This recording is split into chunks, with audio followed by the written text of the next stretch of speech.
Well, good evening, everyone, and welcome back. We're glad you're here for the second week of this powerful summit. I think this global pandemic we're experiencing has taught us several lessons so far, but one that really stands out is money can't buy us happiness. Outside of online shopping, we're stuck inside. We can't go buy or do all the things that we thought would bring us lasting happiness. But the truth is, with people suffering in such profound ways, you might feel it's inappropriate to even express joy about anything. How can we be happy when we can't attend social gatherings like concerts and movies and more? Or with all of the job loss and businesses closing? What's there to be happy about when you have to physically distance yourselves from family members and friends just to keep them safe? Or maybe you're having to reinvent yourself during this time and you're combating loneliness due to that social isolation. Now, mix in the responsibility of keeping a remote team engaged and productive, and happiness almost seems like a foreign concept at the moment. And we're talking about happiness, and it may almost seem culturally insensitive, but I'm here to let you know that dialing into your happiness is one of the best ways you can fight this monster. Wherever you are on the happy or unhappy spectrum, I brought in a special guest to help you find your way right now. Today, I'm going to be chatting with Valerie Alexander, best-selling author, screenwriter, but she is a happiness champion. And Valerie is here to help us determine what happiness really is, first and foremost, and how we can still find happiness right now and maximize happiness and engagement amongst your remote teams. And it is my extreme honor and privilege to welcome Valerie to the table. Hey, Miss Valerie. I'm so happy to be here. I'm so glad that you're doing this series because it is really important to nurture people's souls and their spirituality and their emotions at this time. I totally agree, and that's why I've really been excited about sitting down to talk with you, because it almost seems like if you are happy and productive and you're not down in the dumps, when you see people around you struggling, right, with different things, you almost feel like it's almost wrong, but that's not the case, and you're here to unpack this topic for us. Yeah. and really kind of dispel that if anybody is feeling that way, and then give us tools that we need to keep our remote teams engaged and productive. So thank you for being here this evening. And if you're ready to get started, I'm ready to get started. I am 100% ready. This is going to be wonderful. All right, good. So we got people jumping in on our YouTube channel as well as our Facebook channel. Let us know where you're watching from. You can engage with us. We'll moderate the questions that come in as well and try and get those in with Miss Valerie. So that way you guys feel like you're a part of this broadcast, right? And so with that, Miss Valerie, let's just start right there, because we talked about that sort of feeling selfish to talk about being happy. Is it selfish for us to seek happiness right now? Oh, I have gotten this question so many times in the last 5 weeks. Okay. And this is, first off, every study of the relation between happiness and your immune system shows that happiness boosts your immune system. Okay. Happy people have stronger immune systems. And what greater service can you do to society right now than to have a strong immune system? Okay. It is just about the best contribution you can make to be someone who does not get sick, who does not carry a disease. So if you have the opportunity to do techniques to practice your happiness, to name the things that make you happy, to increase your levels of gratitude, all of those things boost your immune system, which is one of the best things you can do for yourself, clearly, and for everybody else too. So that's number one. Happier people are less likely to get sick. So the health benefit. The health benefits of happiness are impossible to miss. Okay. On top of that, Lao Tzu, who is the founder of Taoism, says that if you want to eliminate all the darkness in the world, first eliminate all the darkness in yourself. And that governs everything I do and everything I teach, which is we are of much greater service to the world when we're happy. Mm-hmm. And look around and tell me you don't see that front and center in everything you do. It is the happiest people who are making the biggest difference, who are doing the most for others. And God bless our healthcare workers for what they are doing. But they are managing to keep their own spirits up against overwhelming odds. They're still able to serve others. And if you're not in that position, if you're not a healthcare worker, if you're not somebody who can go out and serve meals or provide, if you're not a virologist, you can keep your spirits up and work. Happiness is contagious. Yes. That is the best form of a virus. Happiness is contagious. Go be contagious with your happiness.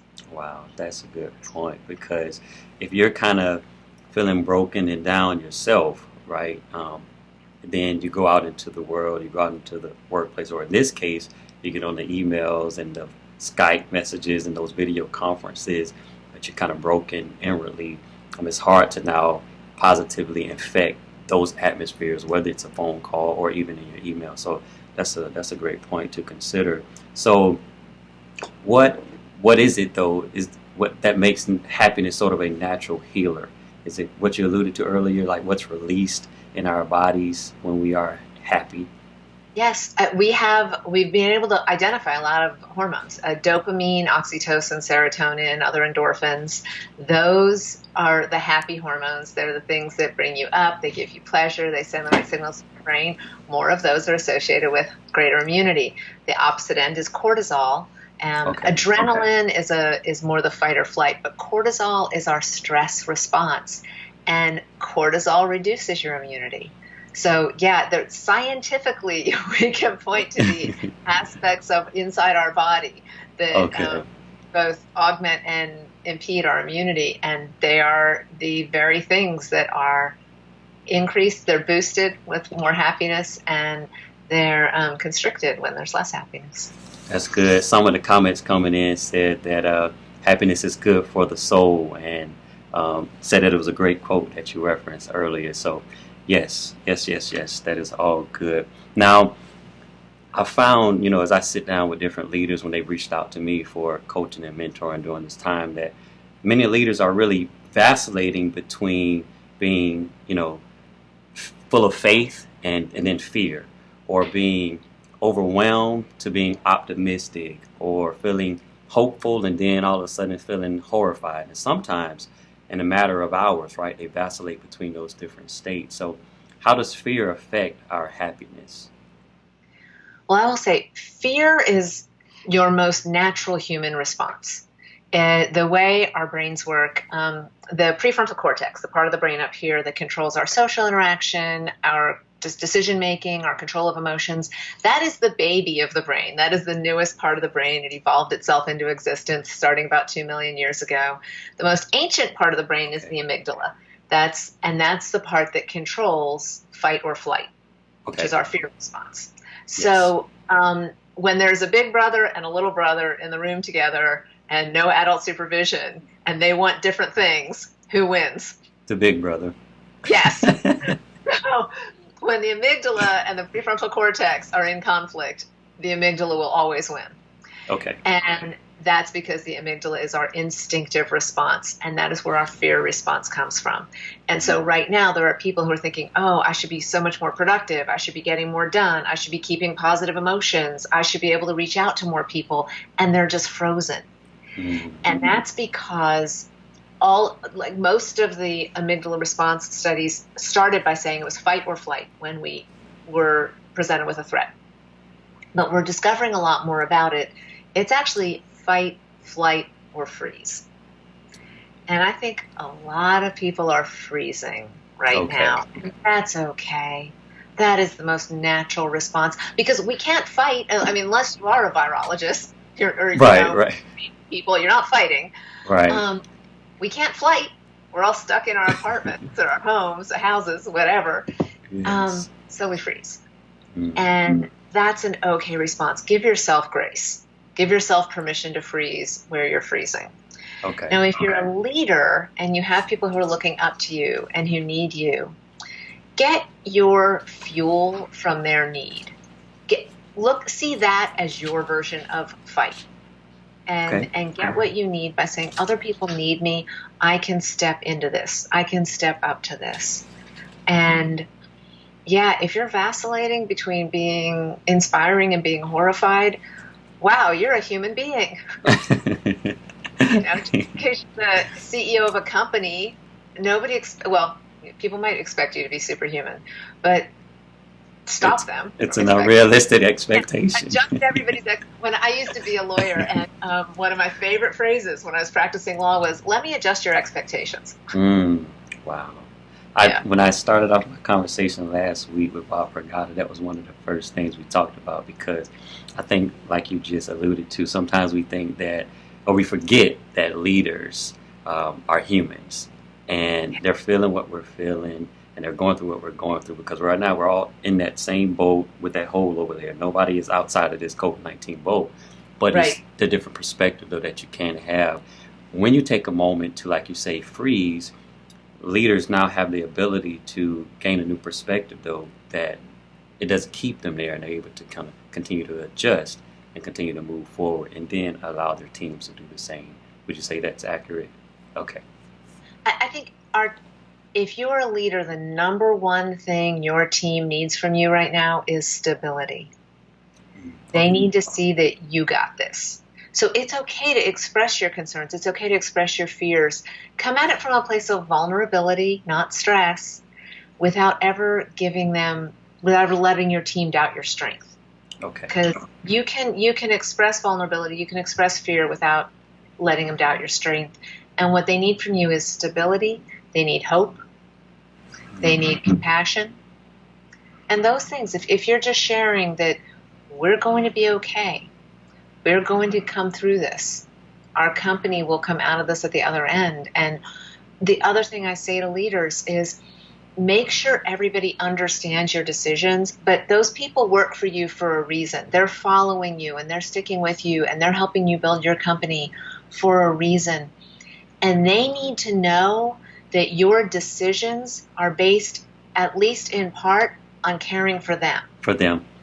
Yeah. That's a great point. Yes. If your people perceive that all of your decisions are motivated by profitability, you will lose them. Even if your company comes out of this just fine, you will lose your people if they think that's what motivated your decisions.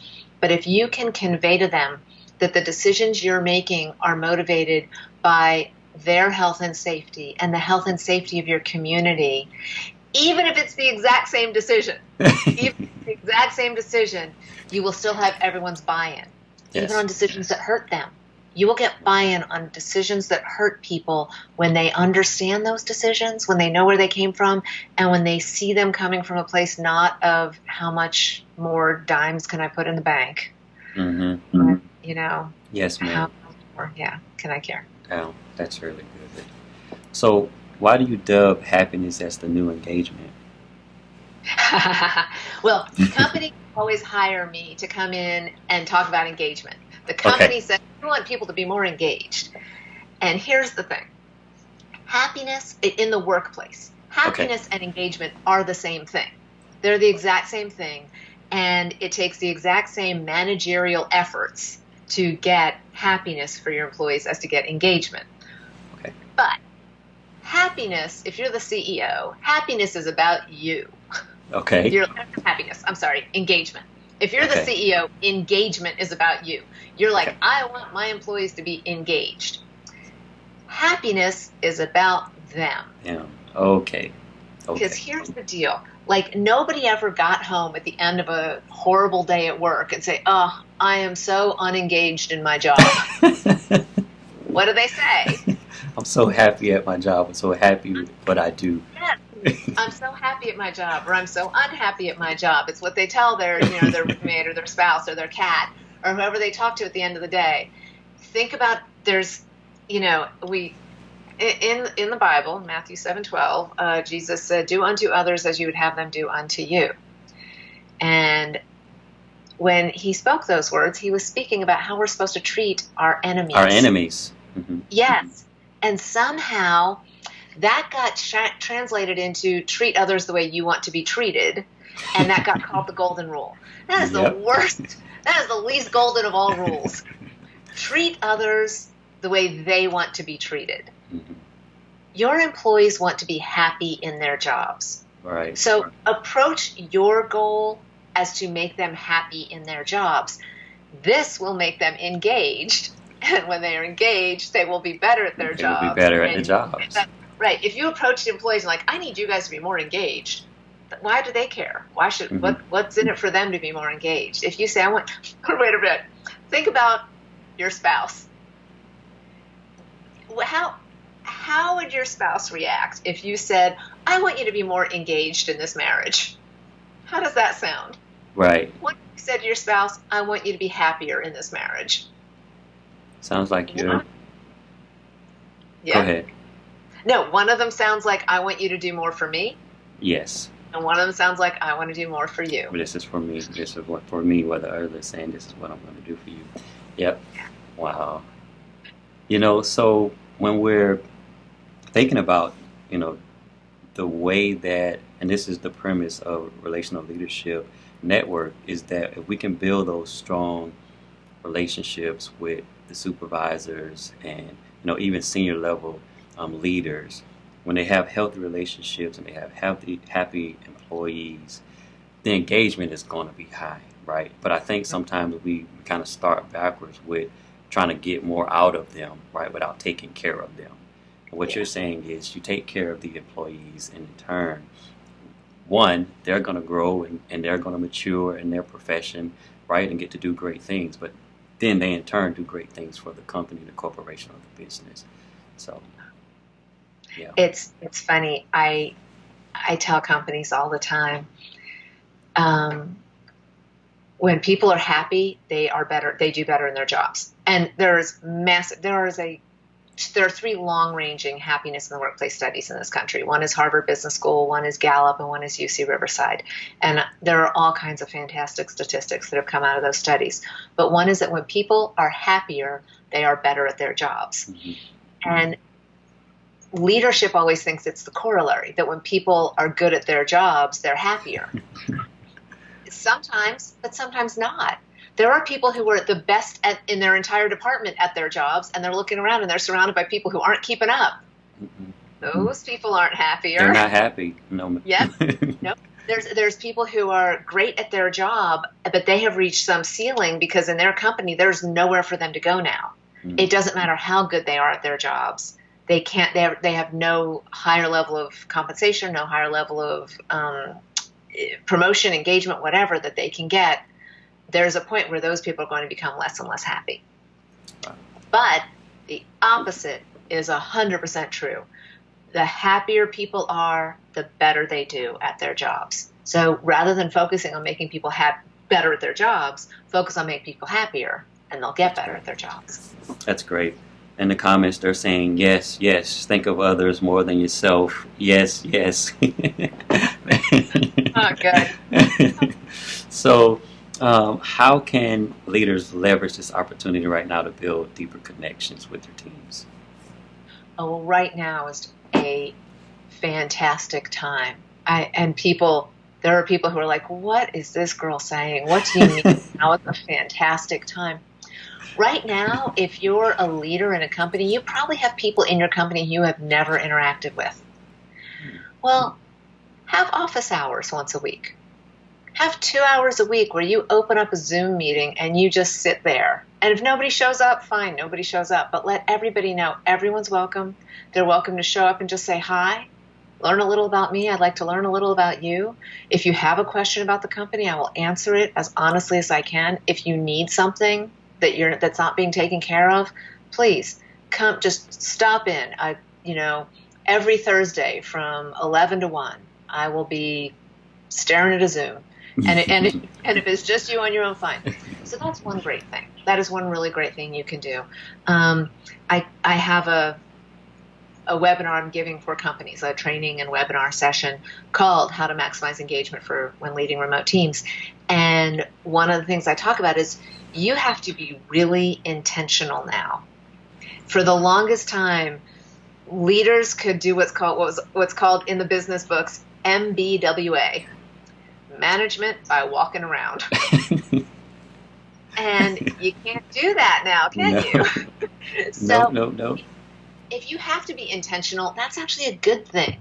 Now you can figure out who answers to who and who is actually getting the work done. And you can discover that person who's been sitting in a desk in the corner for 15 months and hasn't answered to anybody and hasn't actually had anything to do. And you're like, well, wait a minute.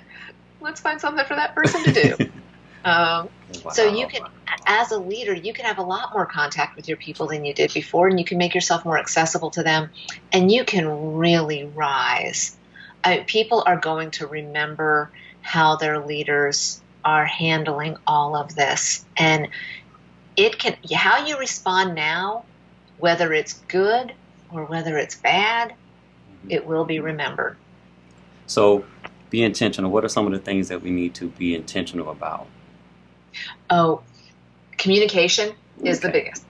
And by the way, I do corporate culture assessments for companies based on the corporate culture assessments I do. Where I'll go into this is how I define a consultant, okay? Because I'll go into a company, I'll talk to everybody, and then I'll prepare a culture report for the areas that need improvement for their leadership. This is how I define a consultant.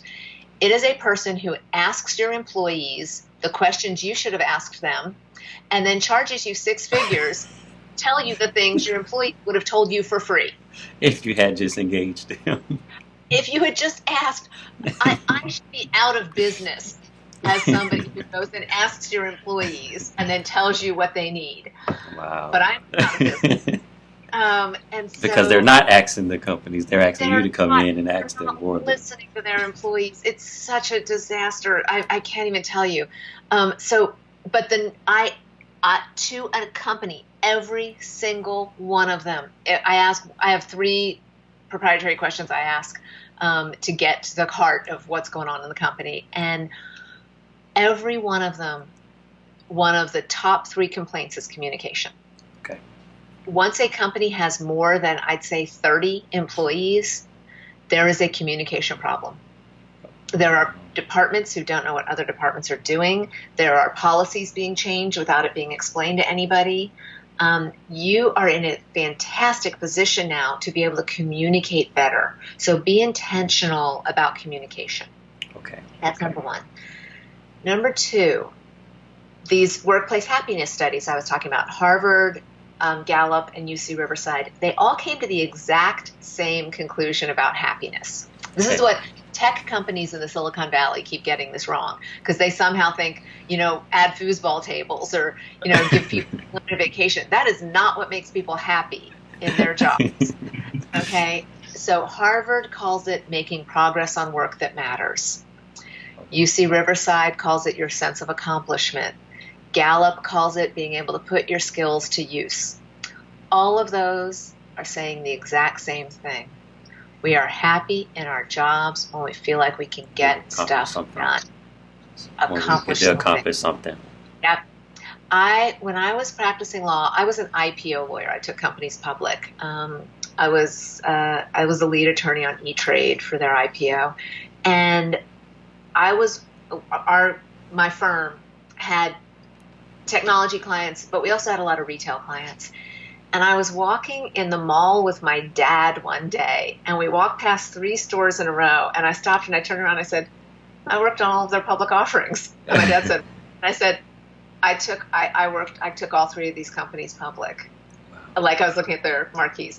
Mm-hmm. And that, think about, that's a tiny little moment in a day 20 years ago, and I still remember being in the mall and seeing that, Hot Topic was next to Restoration Hardware. I got to point to these companies and say, I worked on those deals. Coldwater Creek was like Hot Topic, Restoration Hardware, and Coldwater Creek were all 3 in a row. And I was like, I worked on all 3 of those public offerings. And that sense of accomplishment is huge. And we have to find a way to give that to our workforce. And now we have to be really intentional about it, because they're all dispersed. It is so much harder to get a sense of accomplishment from your job when you're sitting alone, when your colleague is the cat. Right. And you don't have somebody walking around saying, oh, hey, thanks for getting that done. Thanks for getting this done, or good job on that, or, yep, that was a great meeting. And one of the things we do to our employees, one of the worst things we do to them, is we rob them of their sense of accomplishment by moving the goal line. Mm. And that's because almost every workplace operates by the tyranny of the urgent. Okay. Which is, like let's say you're a medical supply company right now, and you have a lull where there's nothing to do. So you have a person in the supply chain, and you say to that person, "Oh, go look at all of the invoices from the last year and see if any supplier, raised their price or something like that." Right? So that person goes and does that because there's a slow time. And then someone calls and says, "Our gloves never arrived." Well, that's urgent. It's kind of urgent.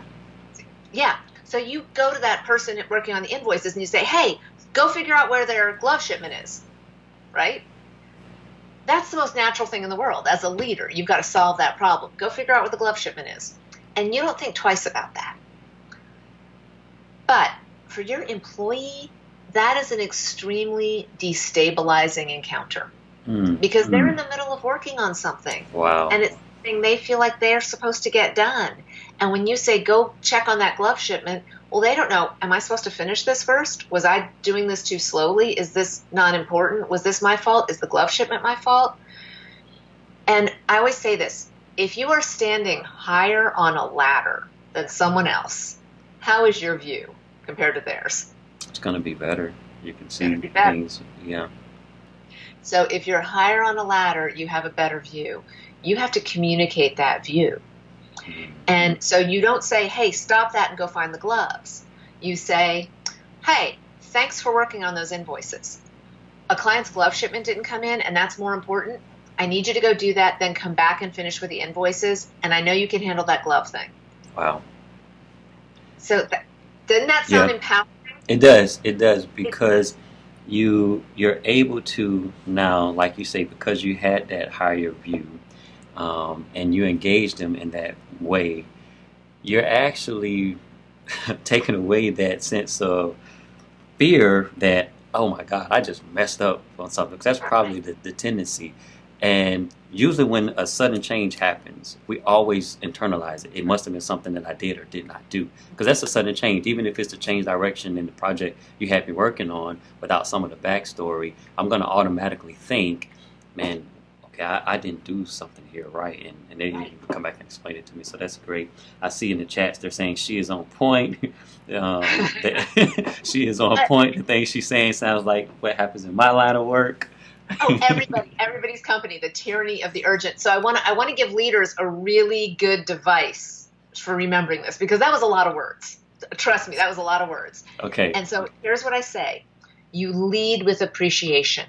When you're prioritizing for somebody, lead with appreciation, especially if you're changing their task. Okay. You start with, "Hey, thanks for what you're working on." Lead with appreciation or acknowledgement. Okay. Then give clear direction. You get so much more engagement when people have clear direction, when they're not trying to figure out on their own what they're supposed to do. And then express confidence in their ability to do it. And I know you can handle this, because when you express confidence, you set an expectation. And people always give you what you expect of them. Yeah. If you expect excellence, you get excellence. You'll get it. Yeah, if you expect dishonesty, you're going to get dishonesty. And that's true, by the way, with your employees. It's true with your kids. It's true with everyone in your life. If you set an expectation and maintain that expectation, no disparagement when somebody gets something wrong, but just keep that same level of expectation, and eventually the person will rise to it. So you lead with appreciation, you give clear direction, and you express confidence. And if you need to remember that, you think that you rock your employees with AC/DC. AC/DC. Okay, that's an easy way to remember, right? Because I was like, I hope somebody put that in the chat, because I'm trying to follow on my notes. Appreciation, clear direction, and confidence in their ability. Yep. That's really AC/DC. good. AC/DC. So if you're not a rocker, think of it as electricity. You empower your employees with AC/DC. AC/DC. That's so good, because no matter who we are, no matter our industry, no matter our even our place within the company, we all want to be affirm, accept it, and acknowledge, right? And that's what you're saying we need to do. We need to do it and then be intentional about doing that, especially now that we're working remotely and everybody's sort of dislocated. So that was a great point. I love that. Rock 'em, shock 'em with some ACDC. That's really good. So let's talk about now sort of the chain of command now that we're not in the office. What or why is it so important to have a chain of command now that we're working remotely? It goes back to that being intentional part. Everybody has to know who they're supposed to be taking instruction from and who they answer to and what team they're part of. A lot of this was happening again. You had an engineer or a marketing director who learned the features of the latest product by happening to be in the coffee room with the engineers. Mm-hmm. You know, those kind of things aren't happening by accident anymore. And so people can't be sitting at home alone in their houses trying to figure out what they're supposed to be working on. That's number one. And number two, the one thing you absolutely cannot do to your employees right now when everything else feels so unstable is waste their time. So you have to know what people are working on, what they're supposed to be working on, who they answer to. I know there's a lot of companies that say, oh, we don't believe in hierarchy and everybody's at the same level. And God bless, that's one attitude, and that works when everybody's on the same floor in an open office space with all their desks. Mm-hmm. But you have to now know chain of command because people need someone to check in with them. And that's the other thing I was going to say. Everyone should be checking in with their own direct reports at least once a week. That's a great point. Yeah, on and I don't mean on workload. I mean on their emotions. Yes. It's not a therapy session. These are 10-minute calls. It's a 10-minute call, but you get on the phone with every one of your direct reports at least once a week. Set aside an hour each day to do this that you have carved into your calendar if you're a leader. 1 hour each day. In that hour, you can get about 5 to 7 of these calls made. And you ask 3 questions. 1, how you doing? Mm-hmm. You know, start simple. Yeah, how you doing? 2, do you have everything you need to do your job? And even, do you have everything you need to be comfortable? Mm. I have a really close friend. She's working from home for the first time ever, and she said to me, I hate this. My chair at work is comfortable. I don't have a chair in my house I can sit in all day. Do you know how easy it would be for her company to fix that for her? Yes. They could open up the office for an hour and let her go pick up her chair. Pick up a chair. Or they could send it to her. Yeah. You know? Wow. And just think about the comfort of your employees is really important. So say, is there anything you need to do your job effectively? And then question 3, is there anything else you need from me or the company right now? Wow. And with those 3 questions, again, you can get about 5 to 7 of those calls done in an hour. Schedule 1 hour every day. That means you can check in with 25 to 35 people each week. If you have more than 25 to 35 direct reports, and keep in mind, this is only from you to your direct reports. If you're the CEO, yes, if there's 30 people in the company, you do it. If there's 300 people in the company, you have managers. I promise you, you don't have 300 people. Right. There's somebody that's, yes. Yes. Communicate with your managers. Let them know. Be a servant leader now more than ever. Communicate with your managers and say, we are going to make sure our people feel cared for, because when they feel cared for, they're going to be more productive. Yes. If you put care for first, productivity will come. If you put productivity first, not only will they never feel cared for, they won't feel productive.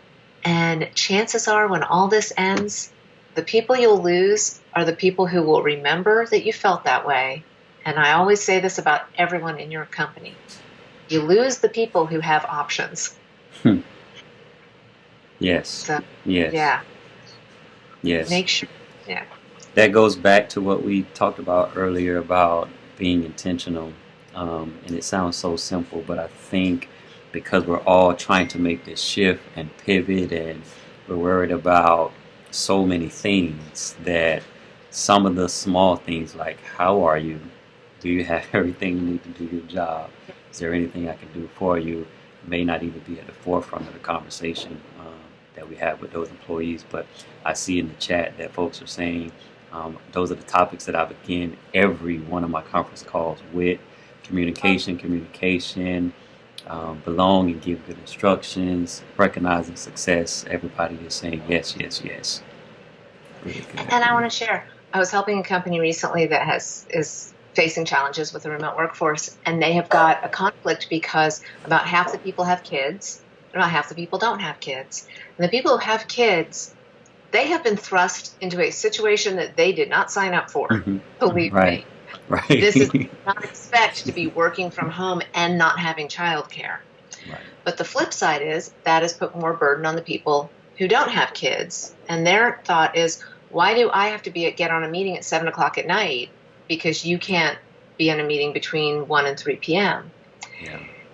And I said, this is absolutely where you just bring everybody to the meeting. You bring everybody in. Because here's one thing, I have heard tale, luckily none of the companies I've worked with, but I've heard there are companies who are like, oh, why am I paying somebody to work for me if they're taking care of their kids? And, let me tell you, step off that right now. Yeah. Again, your employee didn't sign up for that. They don't want to be in that situation, but you can say, we can rearrange your work hours. We can, if you have to be with your child from say 9 a.m. to noon, helping with their schoolwork or whatever else is required, then we don't need you in the office 9 a.m. to noon. Maybe you can be in the office 7 to 8 a.m. and then 7 to 9 p.m. or 7 to 8 p.m. But it is not a 1-to-1. You do not say, yes, okay, for every hour you spend with your kid, give us another hour. That is so. That's a great point. That's a great point. I'm sure a lot of that is a struggle on both sides, right? With not being insensitive to, hey, yeah, my employee didn't ask for this. At the same time, we have work, and then the employee saying, yeah, I didn't ask for this, and I need to be able to take care of my kids, but I still need to be able to manage the work. And now everybody, is trying to handle it. So that's a great kind of approach to take instead of just saying, hey, we need everybody doing X, Y, Z time. Being able to flex now. So if you have a spouse at home and say they're with the kids during this time and you work for us this time, and then y'all switch, he goes to work and then you get the kids, or whatever. But being able to kind of tailor that approach is, if I hear you right, that's kind of what you're saying. Everybody is not equally affected by this as far as the dynamics in the home, right? So.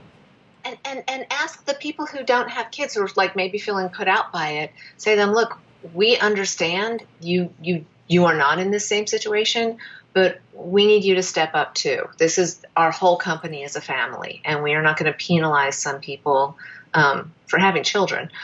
But also, something else I came up with I was speaking last week, and this topic came up, and in the middle of answering, it occurred to me, if you're a big enough company, if there are people who have less to do right now, and I guarantee with everyone at home there are people who have less to do, see if they want to host a kid hour.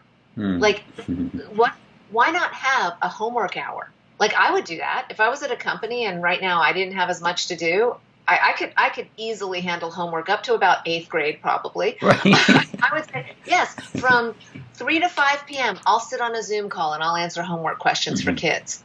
And then think about what a relief that is for your employees, that their kids can be part of a homework club that your company is setting up for them with the help of the people who are on the payroll. Right. And have more to do. That's really good. Yeah, that's a great idea. Wow. I love it. So now, this has been a wonderful discussion, and I want to be mindful of our time. And I'll check to make sure we didn't have any other questions that came in on the chat. But research has shown that doing good fills the heart. Valerie, what are some ways that we can practice acts of kindness during this time? Yeah. I had a moment that I wasn't particularly proud of during all of this. I was at the grocery store, and I was in the line outside the grocery store where everybody had to be 6 feet apart. And a woman came up, and she kind of stepped in front of the person in front of me. And that woman was like, there's a line. And so this one was like, oh, okay. And it was a store that has an entrance. They've made the doors, one is exit only and one is entrance only. That's a new thing. So then she went behind that woman and kind of tried to walk into the door that was exit only. And there was a security guard there. And he told her, no, you got to step back. And by now I was kind of had enough with this woman. Mm-hmm. And so then she goes and steps behind me. And I mean, right behind me. I'm not even 2 feet away. And I turned around and I said, you need to be 6 feet back. Oh, my. And I just, if I could take back time. And so, because there were the marks on the sidewalk. And so she went back and she stood in her mark on the sidewalk. And then she sort of quietly said, I was afraid that was the entrance to the pet store. Because there was a pet store one store over. Oh, okay. Awful. I just why? And here's a thing I learned last fall. I have a meditation retreat I get invited to every year, which is it's a wonderful event. It's like Healing the Healers. Okay. And interestingly enough, I had someone hurt my feelings there. And I had to go meditate on that for a while. And what I came away from it was, you have to radiate love at people when they need it. Not because of you. Not because of you. Right, your feelings and your pain, you can meditate on that later. But if somebody is in a bad place right now in a way that makes them hurt you or makes them try to walk in through the exit or whatever, you are better off. It is better for your soul to radiate love at that person. And that is the best thing I can tell you. I mean, yes, there's all kinds. There are volunteer opportunities in your state, I'm sure. I'm in California. I think it's called California Cares. I can't remember, but I just signed up for it. It's an opportunity to take meals to seniors. Okay. Mobile. I'll be able to do that. And when they know my neighborhood, and so they'll reach out to me when the time comes in my neighborhood. I will go pick up meals from a food bank and take it to seniors. But if you can do something like that, that's great. But if you can't do something like that, that doesn't mean you are not being of service. Mm-hmm. It does not mean you're not being of service. Just staying 6 feet away from people is being of service. Wearing a mask every time you leave your house. You don't wear a mask to protect yourself. You wear a mask to protect the other person. Mm-hmm. So do that. That's being of service. That's helping. Okay. And then find it in your heart just to radiate love, especially at the people you're most angry at. At that particular meditation retreat, they made us do an exercise that was, we had to give blessings to somebody that we did not want to bless. Mm-hmm. And it had to be someone in our life. It couldn't be, a certain president. Okay. Someone in your life that you do not want to bless. Okay. And you had to take the extra writing blessings to that person. And it was hard. Mm-hmm. It took a long time. But it had to be an amazing moment of growth, though, and freeing for you. Weeping for probably 20 straight minutes. Yeah. Because of the release. Yeah. Because we're able to look past an offense. We're able to look past what the outward act, right? And look to somebody's hurt, somebody's pain, somebody's distress. And then, like you say, meet them at that place of loving them or blessing them in the way that they need to be in that moment. It's a very selfless thing to do, but it's an empowering thing to do that I think that's great for all of us to remember at this time where so many people that we're going to run into are going to be on edge. They're going to be frantic. They're going to be maybe not themselves, right? And we might not see the best version of people, which is why we're having this conversation about bringing that happiness into our lives right now. So thank you. Valerie, we like to wrap up all of our conversations by asking our guests 4 questions, 4 of the same questions. And these questions start with the letters that make up the word lead. So with the remaining time that we have, I want to give you our lead questions and let you provide your response to these lead questions. So if you are ready, we will get started. Ready. All right. Rapid fire here. You don't have to, but whatever comes to your mind when you think about these questions. And the first one is L, and it stands for learn. So during your years in leadership, what lesson have you learned that's been the most impactful to you? Changing direction is not failure. If something is not working, go do something else. Figure out some way around it.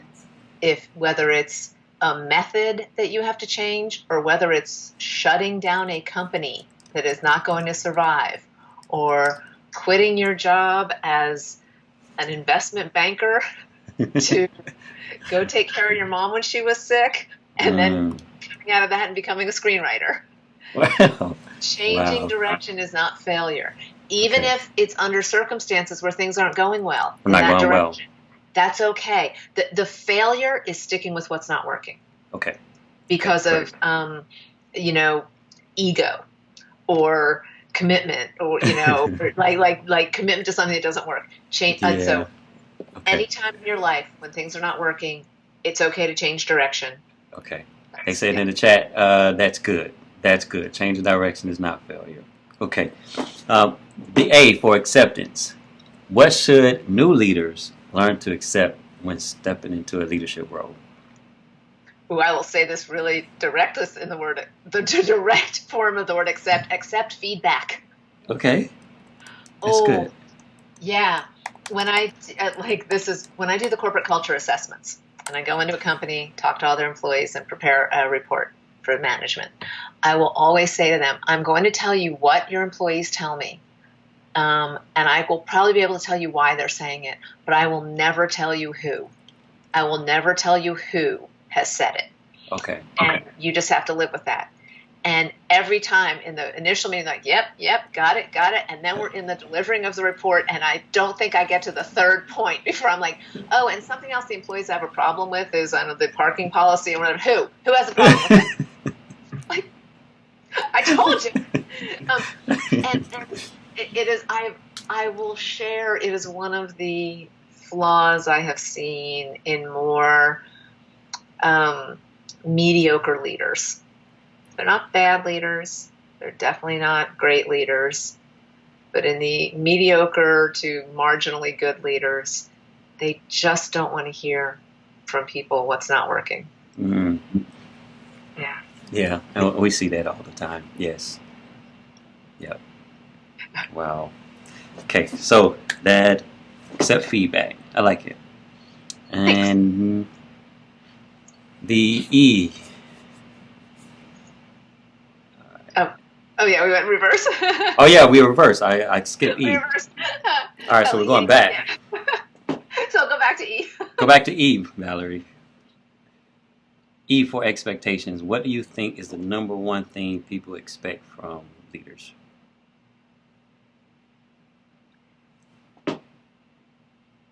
I said it before, and what they need from you right now is stability. And whether they expect it from you or not, I think, unfortunately, a lot of people, what they expect from leaders are negatives. I'll say this to the workforce, and expect better from your leaders. Expect what you need from your leaders, and when you start expecting it, you will get leaders that can deliver that. And so I think as a leader, the one thing that people expect from you is they expect you to make decisions and own those decisions, to stay in charge, and to just to not be capricious. Okay. Don't just. I had a boss who had shiny object syndrome. The next cool thing he wanted us to pursue. Okay. So stability. Yeah. That's really good. And then finally D, LEAD. Now we're on track. What is decision? So, is there sort of a blueprint that you follow when it comes to making decisions?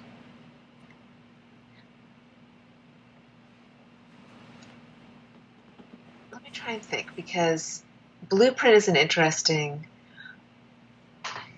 I'm going to drop a little bit of brain science here. Okay. The male brain and the female brain make decisions differently.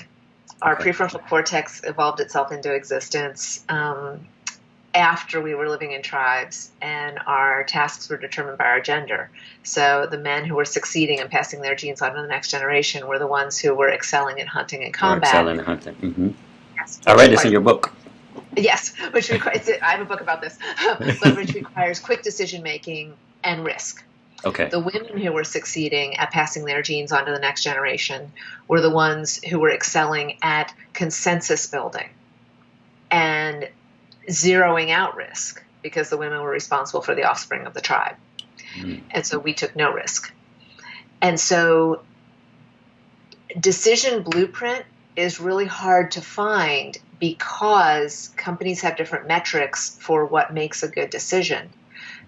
We have defined leadership for so long in our society as the person who is the decider, as one of our presidents, who makes the quickest decision and sticks with it no matter what. And that is a very male approach to decision making. The very female approach to decision making is to gather as much information as possible and be 100% sure you're right before making the decision. And I'm not going to say which of those is better or worse. Right. There are needs for each of them. If you're in combat, you want somebody who decides immediately and proceeds. Mm-hmm. If you are building a giant ship, you want somebody who gets all the input, all the information, and make sure there's analytical and analyze everything. And yes. So the blueprint for decision making is governed by the nature of the decision. Okay. But do not fall into the same patterns of what defines leadership based on decision making. Based on the decision making. Yeah, we've always looked at, in the workplace, confidence and competence are perceived as the same trait. So the person who makes a decision and is highly competent but behaves without any confidence is going to be perceived as incompetent. But the person who is highly confident can fool everybody for years. They're thinking that he's or she is competent. Yes, because when you're confident, so people make decisions like, this is what we're going to do. And and nobody stops and says, well, wait a minute, was that the right thing to do? Because that person is such a force of nature. I spoke at a law firm once where afterwards they told me they had a partner like that, and they referred to him as often wrong, but never uncertain. That's so good. So the decision making tailored to the type of decision being made. Yeah. Okay. The risks you can take and the time required to the time you need. Yeah, that's so good. Ms. Valerie, we could go on all night. I want to thank you so much for your time. This has been fun. This has been informative. The chat has been blowing up with support all evening during this call. A lot of engagement there. I think you were able to answer the questions because no real questions came in, but they were just cheering you on like, yes, I agree, she's right. That's so good. So I hope we were all taking notes. I know I was trying to. I'm going to go back and watch this and take notes myself. But for more information about Valerie and what she's doing, let us know how we can connect with you, Ms. Valerie. Okay. The best place is speakhappiness.com. So if you go to speakhappiness.com, you can see a link to my books. You can find all the books on Amazon. You can find some videos. You can find my TED Talk and some of the other videos on my speaker page. So go to speakhappiness.com, click on speaker, and you'll have some videos there you can watch. And you can reach me. I'm accessible, Valerie at speakhappiness.com. I give that email out. That's so awesome. They're saying this was awesome, really good information. Thank you for such great information. So again, I can't thank you enough. And hopefully, one day we'll be able to get you back on one of our broadcasts and continue to have this discussion around happiness in the workplace. So anything, final thoughts before we go? I want people to be happy. Decide right now it's okay to be happy. And if you hit a point where you're feeling not happy, rattle off 5 things in that moment that are making you happy. Not 5 remote things. Not like, oh, my kid makes me happy. But no. 5 things in that moment. And you can practice it right now. I can say, I am happy that this is my last call of the day, as much as I love you, Charles. the air conditioner's on. I am happy that the connection stayed on the whole time. Right. I'm happy there's ice cream in the freezer. And let me think of a fifth one. I'm happy that I heard my husband come in with the dog a few minutes ago. So that's really cool. That's a cool exercise, actually. It's a great exercise. And they have to be 5 things in that moment. That's Okay. focus on the 5 things that are making you happy in that moment. Awesome. Thank you so much. And thank you all for tuning in. Join us next week as we continue our Leadership 911 chat series, When Crisis and Courage Collide, to bring you guys hope and encouragement and practical tools to help you navigate and respond to this current crisis that we're in courageously. Until then, stay hopeful, stay positive, and keep the connections going, because that is going to allow us to come out on the other side stronger. Thanks, and we'll see you guys next time.